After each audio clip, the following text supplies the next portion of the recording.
UFC 281 is over, and I'm going to go over the fights that I think should be made next. Alex Pereira beat Israel Adesanya to become the middleweight champion of the world, but the best option for both of them is an instant rematch, because Israel was such a dominant champion for such a long time, and he near enough dominated that fight and was very close to getting the win, and then in the 5th round he got caught and that's it was over. The issue is, if you don't have an instant rematch, who do either of them fight next? Izzy has dominated that entire division. The only people he hasn't beat is Sean Strickland and Jack Hermanson, and the issue is neither of them are ready to move up into that position. Perhaps Izzy could fight the winner of Robert Whittaker or Paulo Costa, but the problem is he's beat Robert Whittaker twice already, and he had a very dominant performance over Costa.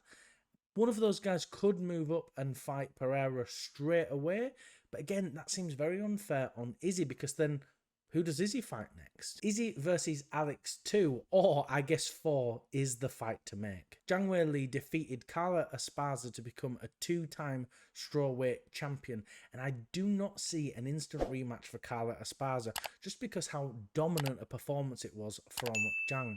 But the issue is, for Carla, who does she fight next? I think perhaps an interesting matchup for her will be Amanda Lemos or Jessica Andrade. I think Jessica Andrade would be a better fight though, because that can really push Jessica back up into that title picture if she gets a win. She's a very good wrestler, and I think she can get a good fight out of Carla. And funnily enough, Zhang kind of has similar options to Carla Esparza. She could have a rematch with Jessica Andrade, or she could fight Amanda Lemos, but I don't feel like Amanda Lemos is ready for a title shot anywhere near that.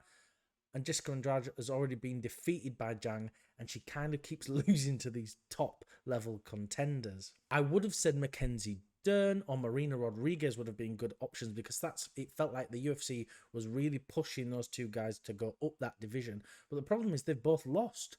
So what are the options next for her? Because Zhang's in a very difficult position, because she's lost to the #1 contender twice already, and Rose lost to Carla Esparza.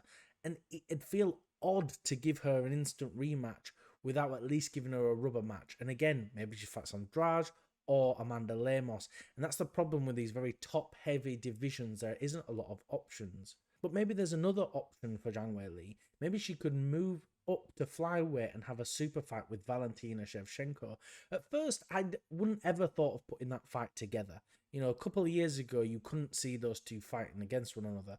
But after Valentina fought Tyler Santos, we kind of saw some chinks in her armour, and there's some real difficulty there with a good, strong grappler. And don't forget, Valentina is only 1 inch taller than Zhang, and they have roughly the same walking weights, because Valentina doesn't cut much weight, if any, at all. I'm not necessarily saying that Zhang can beat Valentina, but I think it would be a very interesting fight and a lot more competitive than people originally think. Dustin Poirier defeats Michael Chandler in the 3rd round via submission, and the big problem now with the lightweight division is the title is held up with Volkanovski versus Islam Makhachev.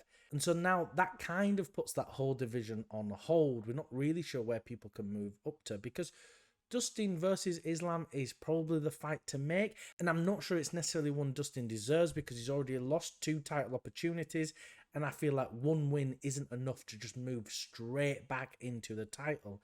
So I think a fantastic fight for him would be Beneil Dariush. I think these are 2 great top contenders, and Dariush is the real dark horse of that division, and it'll push either one of these into that title shot, and honestly, Dariush really deserves that. But you do have Charles Oliveira and Justin Gaethje floating around the top of that division, essentially gatekeeping it, and the problem is you can't keep having Dustin, Justin, Chandler and Oliveira fighting each other over and over again. There needs to be more contenders, and Dariush is perfect for that. And that's also why I don't really want to see Michael Chandler have a rematch with Charles Oliveira or Justin Gaethje again, even though they'd be exciting fights, and I would actually love to see them.